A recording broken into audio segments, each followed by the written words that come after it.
മധ്യ തിരുവിതാംകൂറിൽ ആദ്യമായിട്ട് നടക്കുന്ന മഹാചണ്ഡികയാഗവും പഞ്ചമുഖ ഗണപതി പ്രതിഷ്ഠയാണ്. യാഗം പ്രധാനമായിട്ട് നടക്കുന്ന സ്ഥലമാണ് മൂകാംബിക. അതിനുശേഷം കാമാക്കിയിലും മൂകാംബികയിലേക്ക് നടക്കുന്ന അതേ സമ്പ്രദായമാണ് നമ്മളിവിടെയും നടത്തുന്നത്. സ്ഥിതിയിൽ ചാമുണ്ഡിയുടെ മന്ത്രങ്ങളും ചണ്ഡികയുടെ മന്ത്രങ്ങളൊക്കെ ജപിച്ചിരിക്കുന്നത് വളരെ നല്ല പ്രപഞ്ചത്തിൽ തങ്ങി നിൽക്കുന്ന ആ ഭയങ്കരമായിട്ടുള്ള ആദിപരാശക്തിയുടെ ആ അനുഗ്രഹം നമുക്ക് എല്ലാവർക്കും ലഭിക്കപ്പെടുകയും ചെയ്യും. നമസ്കാരം, ഞാൻ അരൂർ മധുസൂദന പണിക്കർ, ശ്രീകൃഷ്ണ വസിഷ്ഠ മഹാദേവക്ഷത്തിലെ മുഖ്യ കാര്യദർശി. ഇന്ന് വിശേഷമായിട്ട് നമുക്ക് പറയാനുള്ളത് കേരളത്തിലെ മധ്യ തിരുവിതാംകൂറിൽ ആദ്യമായിട്ട് നടക്കുന്ന മഹാചണ്ഡികയാഗവും പഞ്ചമുഖ ഗണപതി പ്രതിഷ്ഠയാണ്.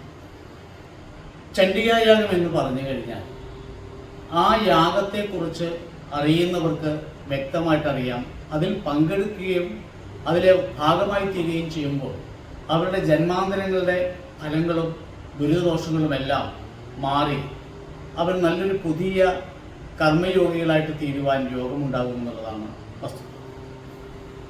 ചണ്ഡിക പല ഭാവങ്ങളിലായി രൂപാന്തരപ്പെട്ട് ആ ചണ്ഡികയിലൂടെ നമുക്ക് തരുന്ന അനുഗ്രഹങ്ങൾ അല്ലെങ്കിൽ നമുക്ക് തരുന്ന ആ മന്ത്രകർമ്മങ്ങൾ എത്രത്തോളം വലുതാണെന്ന് ചുരുക്കം ആർക്കും അറിയില്ല.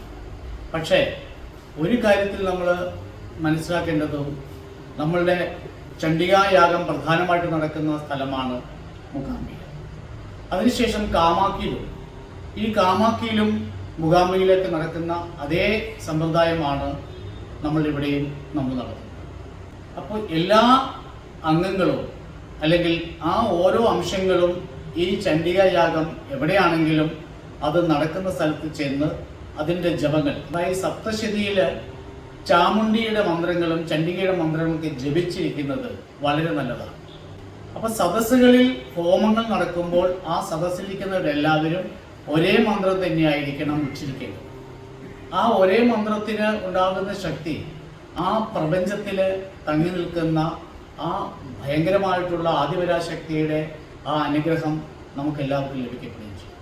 അപ്പം അങ്ങനെ ആദിപരാശക്തിയുടെ അനുഗ്രഹം ലഭിച്ചവർക്കൊക്കെ ഇന്ന് ഒരു കോട്ടവും ഇല്ലാതെ മുന്നോട്ട് പോകാൻ പറ്റും. ഇതിനെയാണ് നമ്മൾ ജന്മജന്മാന്തരങ്ങളുടെ സുഹൃതം എന്ന് പറയുന്നത്. അങ്ങനെ ഒരു സുഹൃതം കിട്ടണമെങ്കിൽ അത് ഇവിടെ വന്ന് ആ ചണ്ഡിക മഹായാഗങ്ങൾ കണ്ട് അതിലെ പങ്കാളികളായി മുന്നോട്ട് പോകുമ്പോഴാണ് നമുക്ക് എല്ലാവർക്കും സന്തോഷമാകും. ജീവിതത്തിൽ ഒരു മരണം ഉണ്ടാകുന്നതിന് മുമ്പ് നമ്മൾ ദേവതാ സങ്കല്പത്തിലുള്ള അല്ലെങ്കിൽ ദേവീ സങ്കല്പത്തിലുള്ള എല്ലാ കർമ്മങ്ങളും ചെയ്ത് മുന്നോട്ട് പോകും.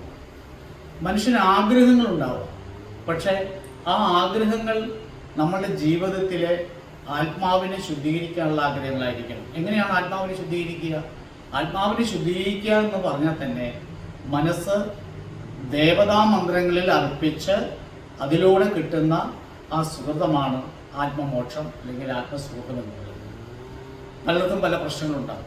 കുടുംബത്തിലെയും അല്ലെങ്കിൽ നാട്ടിലെയും കർമ്മത്തിന് തൊഴിലിനൊക്കെ ബാധിക്കുന്ന പ്രശ്നങ്ങൾ എല്ലാത്തിനും ഒരു പരിഹാരമാണ് ചണ്ഡികായാഗം. ഈ ചണ്ഡികായാഗം സാധാരണ നടത്തുക എന്ന് പറഞ്ഞാൽ വളരെ വളരെ റിസ്ക് ഉള്ളൊരു കാര്യമാണ്. കാരണം വെച്ചാൽ ചണ്ഡികയുടെ ഒരു മന്ത്രം പോലും തെറ്റാതെ ഉരുവിട്ട് അത് ചൊല്ലിയാൽ മാത്രമേ അതിൻ്റെ ഫലം ലഭിക്കുള്ളൂ എന്നാണ് രഹസ്യം. അപ്പം അങ്ങനെ അത് ചണ്ഡിക പഠിച്ച് ആ ചണ്ഡികയുടെ കർമ്മങ്ങളെല്ലാം പഠിച്ച യജ്ഞാചാര്യന്മാരെ കൊണ്ട് തന്നെ അത് വേദ നിർമ്മിതമാകുന്ന മന്ത്രങ്ങളായിട്ട് ചെല്ലുമ്പോഴാണ് അതിനെല്ലാം നല്ല ഫലങ്ങൾ കിട്ടുന്നത്. ചണ്ഡികാ ഹോമങ്ങളും ചണ്ഡികാ ക്രിയകളൊക്കെ പല സ്ഥലത്ത് നടത്താം. പക്ഷെ യഥാർത്ഥത്തിൽ യാഗം നടത്തുമ്പോൾ അതിൻ്റെ ചിട്ടവട്ടങ്ങളോട് നടത്തണമെന്നുള്ളതാണ് പറയുന്നത്. അങ്ങനെ ആ ചിട്ടവട്ടങ്ങളോടുകൂടിയും വ്രതാനുഷ്ഠങ്ങളോടുകൂടിയും കൃത്യമായി നടക്കുന്നതാണ് നമ്മുടെ ഇവിടത്തെ ചണ്ഡികായാഗം. വരുന്നവരും ആ യാഗത്തിൽ പങ്കെടുക്കുന്നവരുമെല്ലാം ആ വ്രതാനുഷ്ഠങ്ങൾ പാലിക്കാൻ സന്നദ്ധരായിരിക്കണം. കാരണം ഒരാൾ മതി ആ കർമ്മത്തെ നമുക്ക് മാറ്റാൻ പറ്റുന്നു. ആ ഫലം കിട്ടാതെ വരുന്നതിൻ്റെ കാരണം അത് തന്നെയാണ്. അപ്പം ജന്മജന്മാന്തരങ്ങളുടെ പാപദോഷ ദുരിതങ്ങൾ മാറ്റുന്നതിന് തുല്യമാണ് ഒരു ചണ്ഡികായാഗം നമ്മൾ.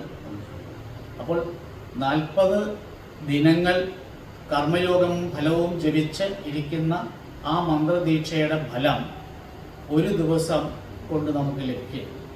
ഈ ഒരു ഫലം നമുക്ക് ലഭിക്കുമ്പോൾ ഒരു ജീവിതത്തിലെ ഏറ്റവും വലിയ കർമ്മമണ്ഡലം നമ്മൾ ചെയ്തു തീർത്തു എന്നുള്ളതാണ് അതിനകത്ത് ഏറ്റവും വലിയ സന്തോഷകരമായ ഒരു കാര്യം. ജീവിതം എന്ന് പറയുന്നത് ഒന്ന് പറഞ്ഞ് ചിരിച്ച് തീരുമ്പോൾ തീരാവുന്ന വിഷയങ്ങളാണ്. ആ ഒരു ഞൊടിക്കുള്ളിലുള്ള എല്ലാ കർമ്മങ്ങളും നമുക്ക് പൂർത്തീകരിക്കാൻ സാധിച്ചാൽ നമ്മളുടെ ജന്മം സായുജ്യമായി. അതിനായിട്ട് എല്ലാവരെയും ഈ ചണ്ഡികാ യാഗത്തിലേക്ക് ഞങ്ങൾ ക്ഷണിക്കുകയാണ്. നമസ്കാരം.